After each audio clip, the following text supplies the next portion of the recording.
Court ఉన్నత న్యాయమూర్తులు ఈరోజు ఏం చెప్పినారు? ఈ కేసు నిలవదు,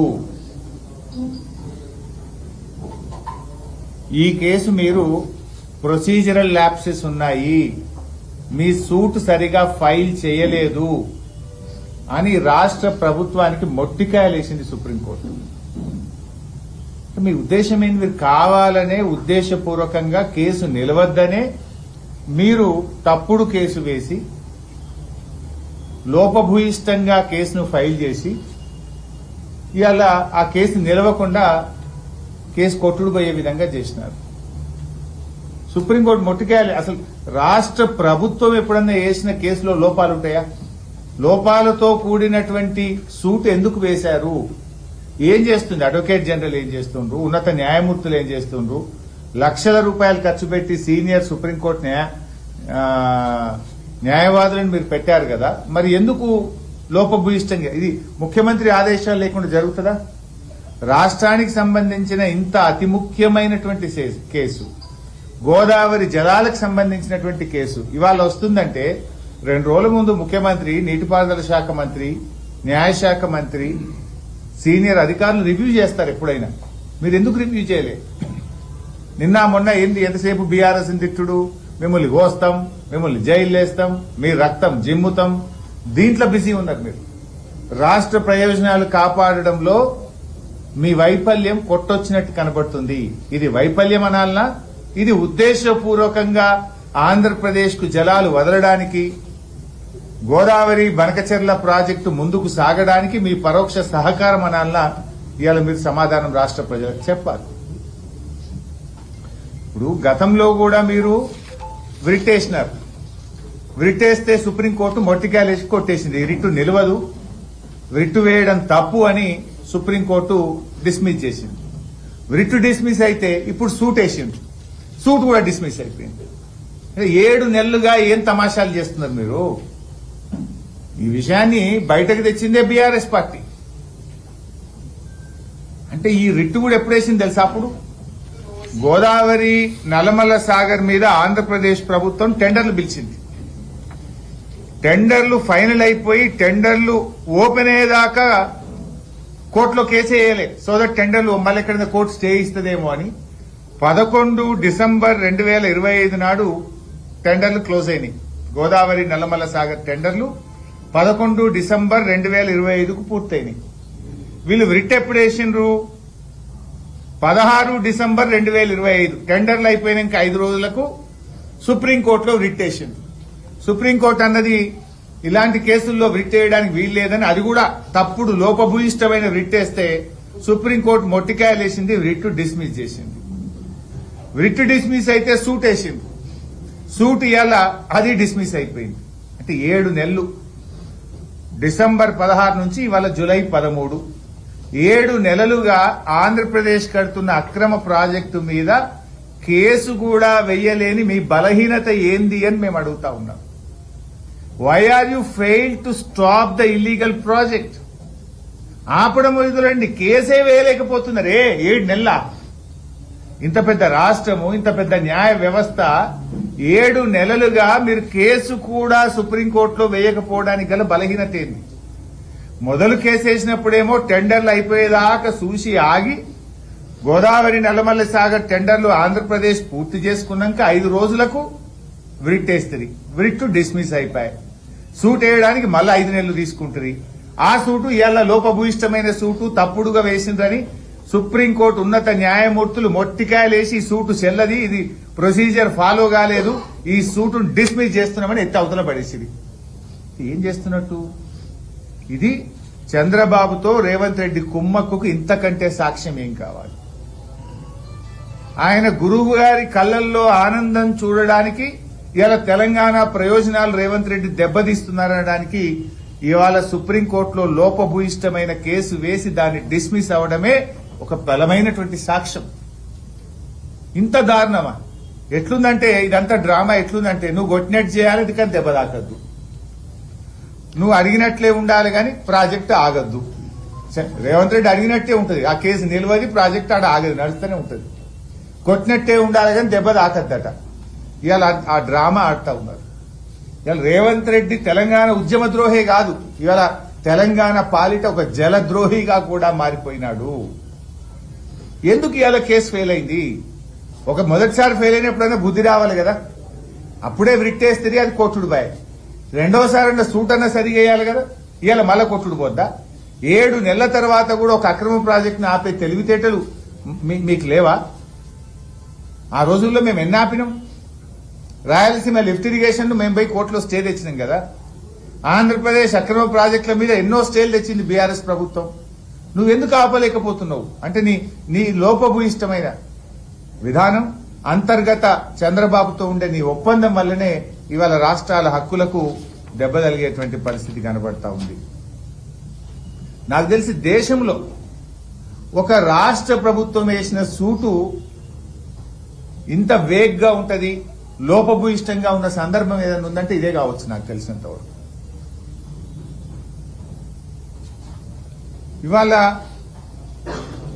మొదటి నుంచి కూడా గోదావరి బనకచెర్ల ప్రాజెక్టు విషయంలో బీఆర్ఎస్ పార్టీ ఇది తెలంగాణకు అన్యాయం జరుగుతుంది, వద్దు వద్దు అని మేము చెప్తూనే ఉన్నాం. ఈ రేవంత్ రెడ్డి ఓకే అంటాడు. అప్పుడు ఆంధ్రప్రదేశ్ ఢిల్లీలో మీటింగ్ పెడితే నేను మీటింగ్ పోను అన్నాడు. ఎజెండాలో ఉంటే నేను మీటింగ్కే పోనన్నాడు. ఎజెండాలో ఉన్న ఢిల్లీలో మీటింగ్ పోయిండు. ఎజెండాలో ఉన్నది అని బీఆర్ఎస్ పార్టీ బయట పెడితే నేను కమిటీ అయ్యా అన్నాడు. కమిటీ అయ్యా అన్నాడు. ఏం చేసిండు మళ్ళా 23వ తారీఖు నాడు, డిసెంబర్ 23వ తారీఖు నాడు చంద్రబాబు బంటు, చంద్రబాబు ఏజెంటు ఆదిత్యనాథ్ దాస్ ను కమిటీలో పెట్టి 23 డిసెంబర్ నాడు కమిటీలో వేసిండు. మీటింగ్ పోనంటాడు, పోతాడు. ఎజెండాల లేనే లేదు బనకచెర్ల అంటాడు, ఎజెండాలకెళ్ళి బయటకు వెళ్తుంది. కమిటీ వెయ్య అంటాడు, కమిటీ వేస్తాడు. ఆ కమిటీలు ఎవరిని వేస్తాడు? చంద్రబాబు ఏజెంటు, చంద్రబాబు బంటు, చంద్రబాబు చెప్తే మన రాష్ట్ర ప్రభుత్వ సలహాదారుడిగా పెట్టుకున్న ఆదిత్యనాథ్ దాస్ అంటే దొంగ చేతికి తాళాలు ఇచ్చింది. ఇవాళ ఏం జరిగింది? వ్రిట్ వేస్తే వ్రిట్ ఫెయిల్, సూట్ వేస్తే సూట్ ఫెయిల్ సుప్రీంకోర్టులో. ఈ ఆదిత్యనాథ్ దాస్ ఒక 100 ఉత్తరాలు తెలంగాణ ప్రాజెక్టులకు వ్యతిరేకంగా మన ప్రాజెక్టులు అడ్డుకోవడానికి ఆనాడు ఆంధ్రప్రదేశ్ చీఫ్ సెక్రటరీగా, ఆంధ్రప్రదేశ్ ఇరిగేషన్ సెక్రటరీగా మన ప్రాజెక్టులను అడుగడుగున అడ్డుకున్నటువంటి వ్యక్తి. ఇవాళ ఆయన చేతిలో నువ్వు కమిటీ వేసి ఆయన చేతిలో పెట్టడం అంటేనే ఇది దొంగ చేతికి తాళాలు ఇవ్వడం, ఆంధ్రప్రదేశ్ చేతిలో మన అధికారాలు పెట్టడం. ఇవాళ ఢిల్లీలో ఈ రోజు కూడా మీటింగ్ అయితా ఉంది. మన సెక్రటరీలు పోయింది. కేంద్ర ఇరిగేషన్ సెక్రటరీ కాంతారావు గారి దగ్గర ఇరిగేషన్ సెక్రటరీల మీటింగ్ ఇది అయితా ఉంది. అంటే మొన్న ఢిల్లీలో ఈ మధ్యకాలంలో జరిగిన మీటింగ్ల కొనసాగింపు జరిగింది. కర్ణాటకలో 3 ముఖ్యమంత్రులు కూర్చొని సీక్రెట్ మీటింగ్ పెట్టారు. ఏం జరిగింది ఆ సీక్రెట్ మీటింగ్ లో? బయట పెట్టండి. కర్ణాటకలో 3 ముఖ్యమంత్రుల మీటింగ్ యొక్క ఎజెండా మినిట్స్ బయటకు రావాలి కదా. పత్రికల్లో వార్తలు వస్తున్నాయి, సుజలాం సుఫలాం అంటే ఆంధ్రప్రదేశ్ కర్ణాటకకు సుజలాం సుఫలాం, తెలంగాణకు నిష్ఫలం. ఇప్పుడు మేము పత్రికల్లో చదువుతుంది ఏంది? సమ్మక్క బ్యారేజీకి ఉన్న 47 టీఎంసీల కేటాయింపును తెలంగాణ వదులుకోవాలట. తెలంగాణ గుండా రావాల్సిన జాతీయ project interlinking of river project ఇప్పుడు తెలంగాణ గుండా కాకుండా పోలవరం బనకచెర్ల ద్వారా గ్రాండ్ ఆనికట్టు పోతుంది. అంటే తెలంగాణకు జాతీయ ప్రాజెక్టు పోతుంది. తెలంగాణకు 47 టీఎంసీల సమ్మక్క బ్యారేజీ పోతుంది. రేవంత్ రెడ్డిని ఎన్ఓసీ తెస్తా. నీ ఎన్ఓసీ దేనికి పనికి వస్తుంది? అసలు ఎన్ఓసీ అనేది దేనికోసం ఉపయోగిస్తుంది? ఎన్ఓసీ అనేది ఇంటర్ స్టేట్, ఒక రాష్ట్రం యొక్క సరిహద్దుల్లోని ప్రాజెక్ట్ కట్టుకోవడానికి ఎన్ఓసీ కావాలి. ఆంధ్రప్రదేశ్ ఇవాళ పాలమూరు రంగారెడ్డి ఎత్తిపోతల పథకానికి 45 టీఎంసీలు మైనర్ ఇరిగేషన్ మనవే. పోలవరం డైవర్షన్ లో భాగంగా వచ్చే 43 టీఎంసీలు మనవే. ఇంటర్లింకింగ్ ఆఫ్ రివర్స్ లో రావాల్సిన 43 టీఎంసీలు మనవే. దీనికి ఆంధ్రప్రదేశ్ ఎన్ఓసీ ఎందుకు? వాళ్ళని ఎందుకు అడుక్కుంటున్నావు? ఆ ఎన్ఓసీ పేరిట తెలంగాణ నీటి ప్రయోజనాలను గోదావరి నదిలో ఎందుకు వదులుకుంటున్నాడో ఇవాళ రేవంత్ రెడ్డి సమాధానం చెప్పాలి. మనకు 968 టీఎంసీ గోదావరిలో ఉంది. ఇంకా 130 టీఎంసీలకు ప్రాజెక్టులకు అనుమతి రావాలి. అవి రాకుండా ఈ ఇంటర్లింకింగ్ ఆఫ్ రివర్స్ కు పోలవరం నుంచి నీళ్లు తీసుకుపోవడానికి అనుమతిస్తే రేపు తెలంగాణ యొక్క గోదావరి జలాలలో మన హక్కులకు భంగం వాటిల్లే అవకాశం ఉంది.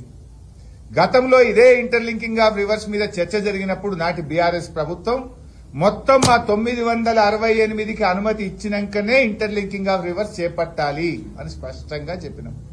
మరి ఇంకా 130 ఆగే ఉంది కదా, ఆ అనుమతులు తీసుకోకుండా నువ్వు ఎందుకు బాదరగా దొంగచాటున సీక్రెట్ గా ఎందుకు దీనికి ఒప్పందానికి నువ్వు రూపకల్పన చేస్తున్నావు? రేపు నష్టం జరిగితే దానికి ఎవరు బాధ్యత వహించాలి? మేము ముందే హెచ్చరిస్తున్నాం. నువ్వు ఏం చేసినా అసెంబ్లీ పెట్టి నీ ఆలోచన అసెంబ్లీలో చర్చించి ఆమోదం తీసుకో. ఆల్ పార్టీ మీటింగ్ పెట్టి చర్చించి ఆమోదం తీసుకో. నువ్వు స్పష్టంగా ఇవాళ ఎక్స్పోజ్ అయినావు. టెండర్లు పూర్తయ్యేదాకా కోర్టుల కేసేయలే, రిట్ డిస్మిస్ అయిపోయింది, ఇవాళ సూటు డిస్మిస్ అయిపోయింది.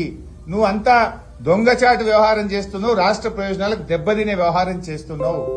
మళ్ళా రేపో మాపో ఢిల్లీ పోయి నువ్వు అక్రమంగా నువ్వు ఒప్పందాలు చేసుకుంటే రాష్ట్రానికి నష్టం జరిగితే మాత్రం బీఆర్ఎస్ పార్టీ ఊరుకోదు. నీకు అవగాహన తక్కువ, ఆవేశం ఎక్కువ. దేవాదుల ఏ బేసిన్లు ఉందో నీకు తెలియదు, నల్లమల ఎక్కడ ఉందో నీకు తెలియదు. నీకు ఇప్పటికీ ఏ విషయం మీద కూడా అవగాహన పెంచుకోలే. 31 నెలల తర్వాత కూడా నువ్వు ఆదిత్యనాథ్ దాస్ మాటలు పట్టుకొని నువ్వు తెలంగాణ ప్రయోజనాలు దెబ్బతీస్తే మాత్రం ఊరుకోమని చెప్పి మేము హెచ్చరిస్తా ఉన్నాం. ఆలోచన ఏదైనా ప్రజల ముందు పెట్టాలి, ప్రజలతో చర్చించిన తర్వాతనే మరి రాష్ట్ర ప్రయోజనాలకు దెబ్బతినకుండా మీరు నిర్ణయాలు తీసుకోవాలని ప్రభుత్వాన్ని హెచ్చరిస్తున్నాం. ఇవాళ రాష్ట్ర ప్రజలు కూడా గమనించినారు. అసలు ప్రభుత్వం వేసిన కేసు డిస్మిస్ అవుతుందా? ఒక్కసారి కాదు 2 సార్లు అవుతుందా? రిట్ డిస్మిస్, ఇలా సూటు డిస్మిస్. గోదావరి బనకచెర్ల విషయంలో నీ వైఖరి అనుమానాస్పదంగా ఉంది. తెలంగాణ ప్రయోజనాలు దెబ్బతీసే విధంగా ఉంది. చంద్రబాబు గారికి కొమ్ము కాసే విధంగా ఉంది. ఆంధ్రప్రదేశ్ ప్రయోజనాల కోసం తెలంగాణ నీటి హక్కులను వదులుకుంటా ఉన్న పరిస్థితి ఈరోజు కనబడతా ఉంది. దీని మీద ప్రభుత్వం సమాధానం చెప్పాలి. అండ్ నాకు అర్థం కాదు, లాస్ట్ టైం ఏమో సూటు బూట్ వేసుకొని పోయిండు ఉత్తమ్ కుమార్ రెడ్డి, అది ఆయనతో రిట్టు కొట్టుడు వీకింది. ఈసారి అటాంకలు పోలేగా. అంటే ఏంది అసలు? నువ్వు లాస్ట్ టైం సుప్రీంకోర్టు పోయిండు, సూటు బూట్ వేసుకొని పోయిండు. ఈయన పోయిండు, ఆయన డామ్ అనేది అది రిట్టే కొట్టేసింది సుప్రీంకోర్టు. మరి ఇలా సూట్ వేసిండు, మరి సూట్కు మరి సూట్ వేసుకొని ఎందుకో పోలే, మరి పట్టించుకోలే, కనీసం రివ్యూ చేయలే. ఏం జరుగుతా ఉంది అసలు? ఇలా ఈ రాష్ట్ర హక్కులు కాపాడాలి. ఇలా 3 మంత్రులు దేవాదులు పోయినరు, పెద్ద బిల్డప్ ఇచ్చారు. అసలు దేవాదులు పోయి బట్టిగారు మాట్లాడుతుండు, ఏమంటుండు బట్టిగారు? మేము మోటార్ లాంచ్ చేసినాం. ఎప్పుడు ఆన్ చేసినాం? బీఆర్ఎస్ గట్టిగా ప్రశ్నించినాక. మేము నువ్వు ఇక్కడనేమో ఎన్డీఎస్ఏ అంటున్నావు, మేడిగడ్డ కాడ ఎన్డీఎస్ఏ పెట్టి సాకులు చెప్తున్నావు, దేవాదుల కాడ ఏ ఎన్డీఎస్ఏ ఉన్నది ఎందుకు ఎత్తుతలేవు అని బీఆర్ఎస్ అడిగితే అది కూడా సగం మోటార్ లాంచ్ చేసి ఇంకా సగం చేయలే. బీఆర్ఎస్ ప్రశ్నించినాక మీరు నిద్రలేసిండ్రు. దేవాదుల మోటార్లు ఎప్పుడానైనాయి? మేము అడిగినాకనే కదా. ఇప్పటికీ 2500 క్యూసెక్కులు ఎత్తాల్సిన చోట 1500 ఎత్తుతుండ్రు. 10 మోటార్లుంటే 6 నడుస్తున్నాయి, ఇంకా 4 మోటార్లు ఇప్పటికీ స్టార్ట్ చేయలే. ఇంకా ఆడిపోయి బట్టిగారు చెప్తుండు, ఈ నీళ్లు ఎత్తడానికి సమ్మక్క బ్యారేజీలో నీటి నిల్వ చేసుకుంటే మనం పంపింగ్ చేసుకోవడానికి వీలుగా ఉంటుంది అని ముద్దుగా చెప్పిండు బట్టిగారు. మరి సమ్మక్క బ్యారేజీ ఎవరు కట్టిరు? మీ కాంగ్రెస్ గట్టలే. మీ కాంగ్రెస్ 170 రోజులు దేవాలలో నీళ్లు ఎత్తుతామంటే, ఫుట్బాల్లకు నీళ్లు అందకపోతే నీళ్లు కిందికి పోతుంటే 100 రోజులు కూడా నడవలే. ఆనాడు కేసీఆర్ గారు ఆలోచించి సమ్మక్క బ్యారేజ్ కడితే ఇవాళ 250 రోజులు దేవాదులు నడుస్తా ఉంటుంది. బట్టి గారు, మీరు చెప్పిన నీళ్లు నిల్వ చేసుకుంటాం సమ్మక్క బ్యారేజీలో, సో దట్ దేవాదులు నడుస్తుంది. ఆ నిల్వ ఎక్కడిది? ఆ బ్యారేజ్ ఎవరు కట్టిండ్రు? బీఆర్ఎస్ పార్టీ కట్టింది, మా కేసీఆర్ గారు ప్రభుత్వం కట్టింది. ఉత్తమ్ కుమార్ రెడ్డి కూడా మాట్లాడుతుండు, యాసంగిలో 86 లక్షల మెట్రిక్ టన్నుల వడ్లు కొన్నామంటాడు ఇవాళ దేవాదుల కాడ. నువ్వు కొత్త కొనేది 86 లక్షలు. 2020-21లోనే 92 లక్షల మెట్రిక్ టన్నుల వడ్లు కొన్నావు. నువ్వు మాకంటే తక్కువ కొన్నావు. 2021లోనే నాటి బీఆర్ఎస్ గవర్నమెంట్ 92 లక్షల మెట్రిక్ టన్నుల వడ్లు కొన్నది. నువ్వు 6 లక్షలు తక్కువ కొన్నావు. సిగ్గుపడాలి ఇంకా అధిక దాన్ని చెప్పుకుంటున్నావు. ఇంకా నువ్వు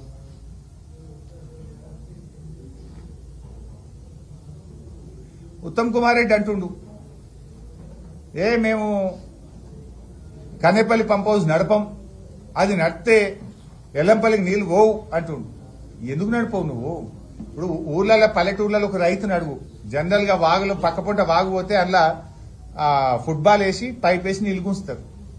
వాగుల గాని చెక్ డ్యాంల గాని బాయిలలో కూడా అంతే. బాయిల మోటార్ వేసి గుంచుతాం కదా, ఫుట్బాల్ మునిగితే మోటార్ నడుతుంది, నీళ్లు గుంచుతాయి. ఫుట్బాల్ మునగాక తేలింది అనుకో ఫుట్బాల్, నీళ్లు రావు. ఇది అంతే.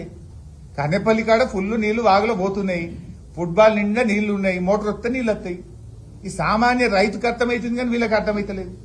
మేడిగడ్డ గేట్లు ముయ్యకుండానే ఫుట్బాల్ కు అవసరమయ్యే నీళ్లు అందుతున్నాయి, మోటార్లకు అవసరమయ్యే నీళ్లు అందుతున్నాయి, ఎత్తచ్చు. ఇప్పుడు ఊర్లలో వాగుల నీళ్లు తక్కువైతే కూడా రైతు ఏం చేస్తాడు, చిన్న మట్టి కట్టేస్తాడు, 2 గడ్డి కట్టలు ఎత్తాడు, ఫుట్బాల్ మందం నీళ్లు అంతటట్టు చేస్తాడు, మోటార్ కూస్తాడు. ఇప్పుడు ఈడ అవసరం లేదు, వాగుల నిండా నీళ్లు పోతున్నాయి కనుక నీ మోటార్లకు సరిపోయే లెవెల్ ఉన్నది, నీళ్లు ఉన్నాయి కనుక గేట్లు ముయ్యగాల్సిన అవసరం లేకుండా నీళ్లు ఎత్తే పరిస్థితి ఈ రోజు ఉన్నది. నీళ్లు తగ్గినప్పుడు గేట్లు ముయ్యాలి. ఇప్పుడు అవసరం లేకుండా కూడా ఈ కరువు కాలంలో ఎత్తుకోవచ్చు కదా. పొంగులేటి గారు మాట మాట్లాడిండు, ఇది కాంగ్రెస్ కట్టింది దేవాదుల అందుకే గట్టిగా ఉన్నదట.